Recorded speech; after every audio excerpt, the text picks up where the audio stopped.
They said Ukraine would fall in 3 days. It's been 4 years, and Russia is the one on fire. Not as a metaphor, as a military reality, air bases gutted, oil refineries erupting in walls of black smoke visible from space, strikes landing inside cities that Moscow spent decades promising were untouchable. If you think you already know this story, you don't. Because what actually happened, the real sequence of events that brought the world's second largest military to its knees, has never been laid out this completely. Stay with me, because by the end of this, your entire understanding of this war will change. February 24th, 2022. Russia crosses the border with 1 million active duty soldiers, thousands of tanks, a strategic bomber fleet, and the full weight of a nuclear superpower behind it. Western analysts gave Ukraine 72 hours, some gave it less. The military math was brutal and simple. Russia had everything, Ukraine had almost nothing. Decades of corruption and underinvestment had left its armed forces hollowed out, underfunded, and widely regarded as incapable of anything beyond token resistance. The idea that Ukrainian forces would one day strike Russian soil, hit Russian cities, and systematically dismantle Russia's strategic military assets was not a fringe opinion that serious people dismissed. It was not even a serious opinion. It was simply not discussed. And that assumption, comfortable, condescending, and catastrophically wrong, is where this story truly begins. Drop a comment right now if you had any idea this was coming, because almost nobody did. Here is the first thing most people miss. The early cracks in Russia's invincibility did not come from Ukraine's military at all. They came from inside Russia itself. In the months immediately following the invasion, a network of Russian anti-war saboteurs operating under a movement called Stop the Wagons began deliberately destroying sections of their own country's rail infrastructure. Fuel depots near the Belgorod region caught fire. Logistics networks that Russia depended on to feed its advancing forces began experiencing disruptions that Kremlin-aligned media scrambled to either cover up or blame on Ukrainian provocateurs. But the truth was already leaking out. Russia was not going to escape this war unscathed, and the cracks were forming from within just as fast as from without. Now here is where things get genuinely extraordinary, because what Ukraine did next, nobody saw coming. By December 2022, Ukraine had graduated from quiet disruption to something far more dramatic. On December 5th, Ukrainian forces executed precision strikes on two of Russia's most strategically vital air installations, Engels Air Base in the Saratov region and Dyagilevo Air Base near Ryazan. These were not frontline positions. They were deep rear facilities, hundreds of miles from the Ukrainian border, housing Russia's most advanced and irreplaceable strategic aircraft, including the Tu-95, the Cold War-era strategic bomber that had been used to rain cruise missiles down on Ukrainian cities and civilian power grids. Confirmed damage was done to aircraft and infrastructure. Then, on December 26th, Engels was struck again.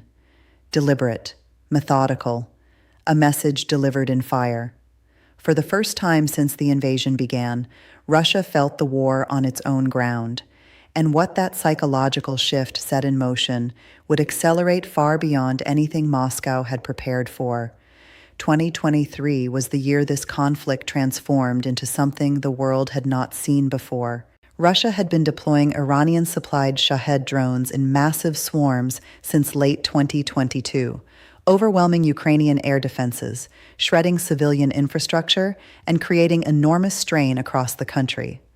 But Ukraine, as it had done at every stage of this war, did not simply absorb the damage, it studied it, it reverse-engineered the concept, and it built a domestic drone industry from the ground up with a speed that stunned every defense analyst watching. On May 3, 2023, drones struck a Russian airfield in the Pskov region, but it was what happened the same day that stopped the world cold. Drones appeared over Moscow. They struck near the Kremlin itself. The physical damage was limited. The strategic and psychological impact was not. A country that had not faced an attack on its capital in living memory had just been reached by the weapons of a neighbor it invaded, expecting to crush in days. Later that same month, 8 more drones entered Moscow's airspace. Ukraine, less than a year and a half into a war it was never supposed to survive, was striking the Russian capital nearly 500 kilometers from its own borders. Hold that thought, because what came next on the ground changed the entire shape of this conflict. Spring 2023 also opened a ground dimension that no strategic model had anticipated. Armed formations, composed largely of anti-Kremlin Russian volunteers and members of formations like the Freedom of Russia Legion, crossed into Russia's Belgorod region in the first major ground incursion into Russian sovereign territory since the invasion began. This was not a territorial grab. It was a precision pressure operation designed to stretch Russian defensive resources, disrupt supply lines, and expose the fragility of Russia's border security before the entire watching world. Russian soldiers who had been told they were liberators carrying out a noble mission were now confronting the reality that enemy forces had physically entered the country they were supposed to be protecting. The psychological damage to Russian military morale and to Putin's domestic narrative was severe, and it was just the opening act of what 2024 would deliver. The Kremlin entered 2024 expecting a breakthrough year. Months of mobilization, reconstitution, and material resupply were supposed to finally break Ukraine's lines and force a resolution on Moscow's terms. Instead, Ukraine entered 2024 with its most sophisticated and strategically coherent operational doctrine of the entire war. Ukrainian commanders made a decisive doctrinal pivot. Rather than focusing primarily on frontline targets, they began directing drone and missile campaigns at the economic infrastructure sustaining Russia's ability to fight: oil refineries, pipelines, storage facilities, export terminals. The logic was precise and ruthless. Oil and gas revenues are not simply part of Russia's economy. They are the war itself. Destroy the revenue stream, and you degrade the Kremlin's capacity to pay soldiers, procure weapons, and sustain logistics chains across a front that stretches for hundreds of miles. Over the course of 2024, Ukraine executed at least 84 confirmed strikes on Russian oil and energy infrastructure spread across multiple regions. Refining capacity contracted, export flows were disrupted, insurance costs for Russian energy shipments spiked dramatically. The financial toll began compounding on top of Western sanctions that were already grinding against the Russian economy's structural foundations, and Ukraine's Western allies made a decision that dramatically expanded what was possible. They authorized Kyiv to use foreign-supplied weapons, including British Storm Shadow cruise missiles and American long-range munitions, to strike targets inside Russia itself. Not just in occupied Ukrainian territories, inside Russia, the target list grew, and Russia had more to fear than at any previous point in the war, but the operation that nobody saw coming was still months away. Before we get there, the naval story deserves its own moment, because it is one of the most underreported strategic achievements in this entire conflict. Beginning with the sinking of the Moskva, the flagship of Russia's Black Sea Fleet, in April 2022, Ukraine prosecuted a sustained maritime campaign that progressively degraded Russian naval power in the region. Landing ships, missile vessels, patrol boats, and submarines were struck, damaged, or destroyed over the months that followed.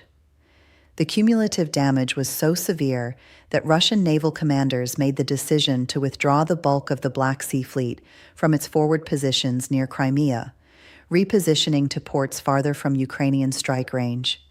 That withdrawal had consequences beyond the purely military.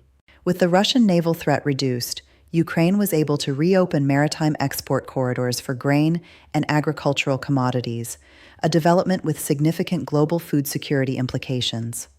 It also established a principle that would define the next phase of the war. A smaller, technologically adaptive nation with sufficient determination and the right tools could neutralize a substantially larger, conventional military force through asymmetric means. August 6, 2024. Ukraine crossed into Russia's Kursk region with armored formations in a conventional ground assault that caught Russian border defenses entirely unprepared. This was not a raid. It was a sustained operational incursion. Ukrainian forces moved rapidly, seizing towns and villages, capturing Russian personnel, destroying equipment, and establishing a military presence across more than 80 settlements inside Russian sovereign territory. They held that ground not for hours or days, for months. Until March 2025, when Ukrainian commanders made the professionally sound decision to withdraw after achieving the operation's core strategic objectives. Russia attempted to frame the withdrawal as a victory. The reality was the opposite.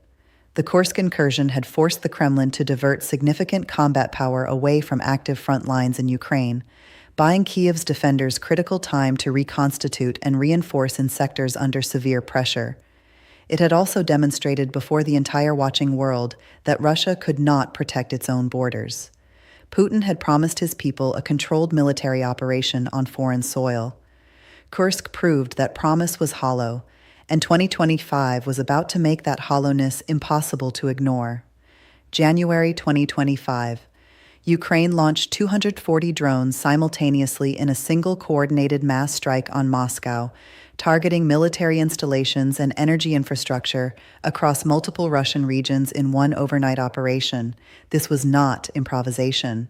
This was industrial-scale drone warfare.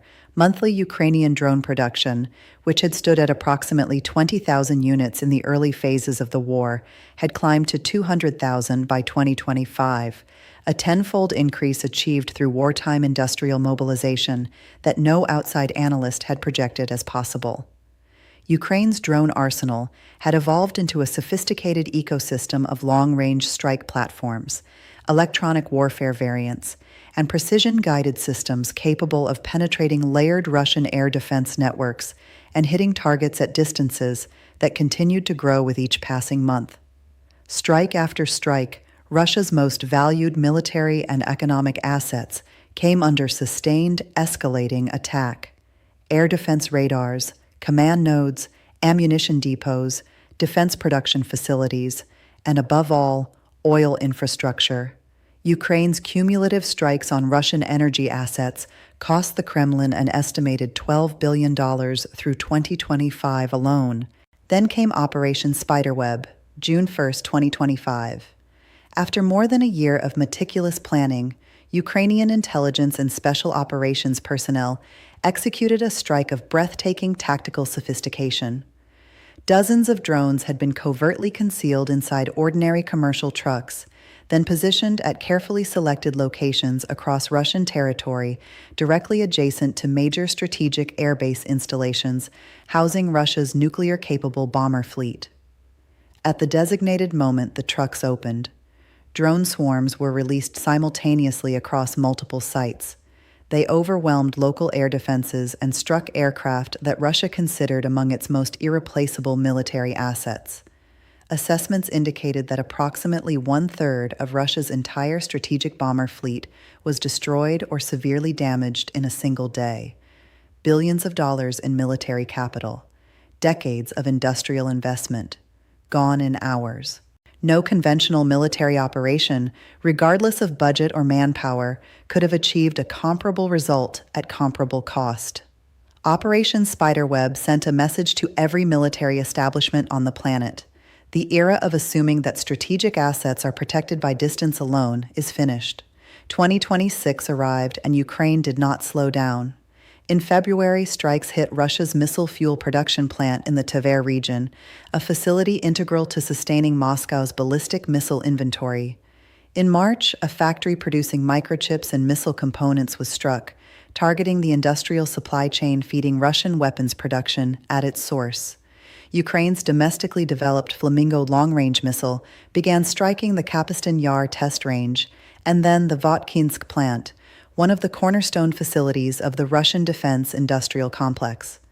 On the night of March 8th, Ukraine launched 754 drones in a single overnight operation, the largest drone strike in recorded history. Swarms penetrated Russian air defense screens and struck targets spread across dozens of regions simultaneously. In late March, Ukrainian forces struck several of Russia's most critical oil export terminals on the Baltic Sea, igniting large-scale fires and sending shockwaves through global energy markets. The Russian central bank was forced to raise interest rates to record levels in an attempt to contain war-driven inflation. Ordinary Russian citizens began feeling the real cost of Putin's war through rising prices, reduced public services, and the steady disappearance of sons and husbands into a conflict that state television kept promising was nearly over. And then came the admission that ended all argument. March 2026. Sergei Shoigu, Russia's former defense minister, once the second most powerful figure in the Russian military establishment, was forced to state on the public record that no region of Russia could consider itself safe. Read that again. The man who helped plan and launch this invasion was now admitting, on the record, that the country he serves is entirely exposed. That is not a diplomatic statement. That is a strategic confession. It is the sound of a miscalculation collapsing under its own weight. The 4-year arc of this conflict tells a story that is now unambiguous. Russia entered this war expecting a swift, low-cost victory over an adversary it fundamentally underestimated. What it found instead was a nation that refused to break, that studied every weapon used against it and built one better, that carried the war to Russian soil, Russian cities, Russian infrastructure, and Russia's most protected military assets. Ukraine's drone production is projected to reach between 5 and 10 million units in 2026. Its missile development programs are accelerating. Its targeting intelligence grows sharper with every operation. The pressure on Russia's economy, military capacity, and political cohesion will only intensify from here. Putin wagered the entire credibility of his state on Ukraine's collapse. Ukraine did not collapse. It adapted. It innovated. It brought the war home to the nation that started it. And history will record this not as a war that Russia almost won, but as the most catastrophic strategic miscalculation of the 21st century, made by a leader who confused the size of his army with the strength of his cause. If something in this changed how you see this war, put it in the comments. We read everyone. Share this with someone who still thinks Russia is winning. And if you want the full daily breakdown of how this conflict is developing on the ground, the strikes, the economics, the strategy, then subscribe. We cover this every single day, not once a week. This is where the real story lives.